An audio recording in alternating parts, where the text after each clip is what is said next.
Hello everyone, मैं शेख शम्स बात कर लेते हैं निफ्टी बैंक निफ्टी के अंदर कल के दिन क्या लेवल होगा। अगर मार्केट गैप अप या गैप डाउन ओपन होता है या फ्लैट ओपनिंग होता है या किधर भी ओपन हो, किसी भी डायरेक्शन में निकले तो हर एक डायरेक्शन का लेवल जैसे आप लोगों के पास पहले से ही पता होता है। तो वीडियो एंड तक देखिएगा ताकि आप इस रूल्स को समझ सके।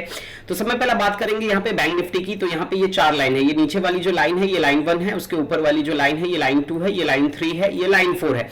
अब लाइन 1 और लाइन 3 के नीचे जो है सेलिंग करना होता है और लाइन 2 और लाइन 4 के ऊपर जो है बाइंग करना होता है। पर कुछ रूल्स है, वो रूल्स अगर मैच करता है तो ही हमें प्लान करना है, उससे पहले प्लान नहीं करना है।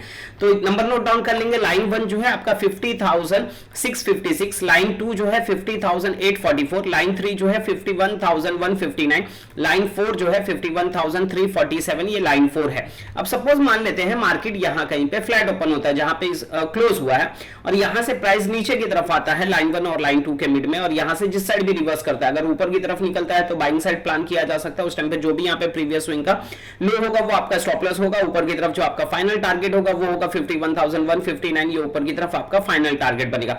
सपोज मान लेते हैं मार्केट यहां फ्लैट ओपन हुआ, यहां से प्राइस नीचे की तरफ आया और रिटर्न होने की बजाय यहां पे लाइन 1 ब्रेक कर देता है तो आप सेल कॉल एक्टिवेट कर सकते हो। उस टाइम पे जो भी यहां पे प्रीवियस स्विंग का हाई होगा वो आपका स्टॉप लॉस बनेगा। नीचे की तरफ जो आपका फाइनल टारगेट होगा वो होगा 50,000, ये आपका नीचे की तरफ आपका फाइनल टारगेट बनेगा। अब ये सिनेरियो हो गया कि अगर मार्केट फ्लैट ओपन होता है तो हम क्या कर सकते हैं, नीचे की तरफ आता है तो अब यहां से अगर फ्लैट ओपन होकर अगर प्राइस ऊपर की तरफ चले जाता है लाइन 3 और लाइन 4 के मिड में और यहां से नीचे की तरफ लाइन 3 ब्रेक कर देता है तो आप सेल कॉल एक्टिवेट कर सकते हैं। उस टाइम पे जो भी यहां पे प्रीवियस स्विंग का हाई होगा वो आपका स्टॉप लॉस बनेगा। नीचे की तरफ जो आपका फाइनल टारगेट होगा वो होगा 50,844, ये आपका नीचे की तरफ आपका फाइनल टारगेट बनेगा। सपोज मान लेते हैं मार्केट यहां फ्लैट ओपन हुआ, यहां से प्राइस ऊपर की तरफ गया और यहां से रिवर्स नहीं होता है, लाइन 3 ब्रेक नहीं करता और यहां से लाइन 4 ब्रेक कर देता है तो आप बाय साइड ट्रेड प्लान कर सकते हो। उस टाइम पे जो भी यहां पे प्रीवियस स्विंग का लो होगा वो आपका स्टॉप लॉस बनेगा। ऊपर की तरफ जो आपका फाइनल टारगेट होगा वो होगा 52,000, ये ऊपर की तरफ आपका फाइनल टारगेट बनेगा। अब ये सिनेरियो हो गया कि अगर मार्केट फ्लैट ओपन होके प्राइस अगर जिस साइड भी निकलता है तो उस साइड का जो है आपके पास प्रॉपर लेवल हो गया। अब कभी ऐसा भी हो सकता है कि मार्केट फ्लैट ओपन हुआ और ओपन होने के बाद यहां से जो है सभी डायरेक्शन का आपके पास लेवल हो गया, लेकिन ऐसा भी हो सकता है कि मार्केट गैप अप ओपन हो गया या गैप डाउन ओपन हो गया। तो उस सिनेरियो में हम क्या कर सकते हैं, सपोज मान लेते हैं मार्केट यहां कहीं गैप अप ओपन होता है, ऊपर की तरफ ब्रेक करता है तो बाई, नीचे की तरफ ब्रेक करता है तो सेल। सेम सिनेरियो अगर यहां कहीं गैप डाउन ओपन होता है, नीचे की तरफ ब्रेक करता है तो सेल, ऊपर की तरफ ब्रेक करता है तो बाई। अब ये सिनेरियो हो गया कि अगर नॉर्मल गैप अप या नॉर्मल गैप डाउन ओपन होता है तो उस सिनेरियो में हम क्या कर सकते हैं। कभी कभी ऐसा भी होता है मार्केट काफी बड़ा गैप अप या काफी बड़ा गैप डाउन ओपन होता है तो उस सिनेरियो में हम क्या कर सकते हैं। सपोज मान लेते हैं मार्केट जो है यहाँ पे लाइन 4 के ऊपर गैप अप ओपन होता है तो यहाँ पे आपको क्या करना है, वेट करना है फर्स्ट 5 मिनट्स की कैंडल की क्लोजिंग का।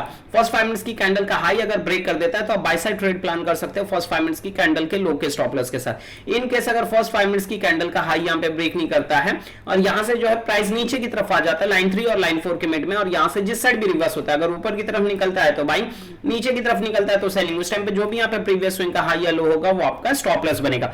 सेम सिनेरियो अगर यहां कहीं गैप डाउन ओपन होता है तो फर्स्ट 5 मिनट्स की कैंडल की क्लोजिंग का वेट करना है और फर्स्ट 5 मिनट्स की कैंडल का लो अगर ब्रेक कर देता है तो आप सेलिंग साइड प्लान कर सकते हो फर्स्ट 5 मिनट्स की कैंडल के हाई के स्टॉप लॉस के साथ। इनकेस अगर फर्स्ट 5 मिनट्स की कैंडल का लो यहां पे ब्रेक नहीं करता और यहां से प्राइस ऊपर की तरफ चले जाता है लाइन 1 और लाइन 2 के मिड में और यहां से जिस साइड पे रिवर्स होता है, अगर नीचे की तरफ निकलता है तो सेलिंग, ऊपर की तरफ निकलता है तो बाइंग। उस टाइम पे जो भी यहां पे प्रीवियस स्विंग का हाई या लो होगा वो आपका स्टॉप लॉस बनेगा। अब ये जो रूल्स बताया यही रूल्स आपका जो है निफ्टी में भी वर्क करेगा। तो निफ्टी का नंबर नोट डाउन कर लीजिएगा और आप लोगों को इस स्ट्रैटेजी को जो है और अच्छे तरीके से समझना है। इसका फर्स्ट टारगेट जैसे मैं यहाँ पे मैं आपको बता रहा हूँ कि फाइनल टारगेट ये होगा या फाइनल टारगेट ये होगा, तो आपका फर्स्ट टारगेट क्या होगा, सेकंड टारगेट क्या होगा, इसको कैसे कैलकुलेट करें। तो उसके लिए आप लोगों को एंड स्क्रीन में हाउ टू यूज 4 लाइन ये वीडियो जरूर देखिएगा ताकि आप लोगों को समझ में आ सके। ये जो स्ट्रैटेजी है ये वर्ल्ड के हर एक मार्केट हर एक चार्ट पे वर्क करता है अगर आप इंट्राडे काम करते हो तो। अब नंबर नोट डाउन कर लेंगे निफ्टी का। तो निफ्टी के अंदर जो है आपका लाइन 1 जो है आपका 22,697, रूल सेम होगा जो बैंक निफ्टी में था। लाइन 1 जो है 22,697, लाइन 2 जो है आपका 22,770, लाइन 3 जो है 22,885, लाइन 4 जो है आपका 22,958, ये आपका लाइन 4 है। अब यहां से लाइन 2 से अगर ऊपर की तरफ निकलता है तो लाइन 3 का आपका फाइनल टारगेट होगा, अगर लाइन 3 से नीचे की तरफ आता है तो लाइन 2 का आपका फाइनल टारगेट होगा, लेकिन अगर लाइन 1 के नीचे अगर निकलता है तो नीचे की तरफ जो आपका फाइनल टारगेट होगा वो होगा 22,475, और लाइन 4 के ऊपर अगर निकलता है तो ऊपर की तरफ जो आपका फाइनल टारगेट होगा वो होगा 23,200, ये ऊपर की तरफ आपका फाइनल टारगेट होगा। अगर आप लोगों को वीडियो अच्छे लग रहे हैं तो लाइक कीजिए, कमेंट कीजिए, शेयर कीजिए। अगर आप लोगों ने चैनल को सब्सक्राइब नहीं किया तो सब्सक्राइब कर लीजिए। चलिए मिलते हैं कल के दिन, बाय, टेक केयर।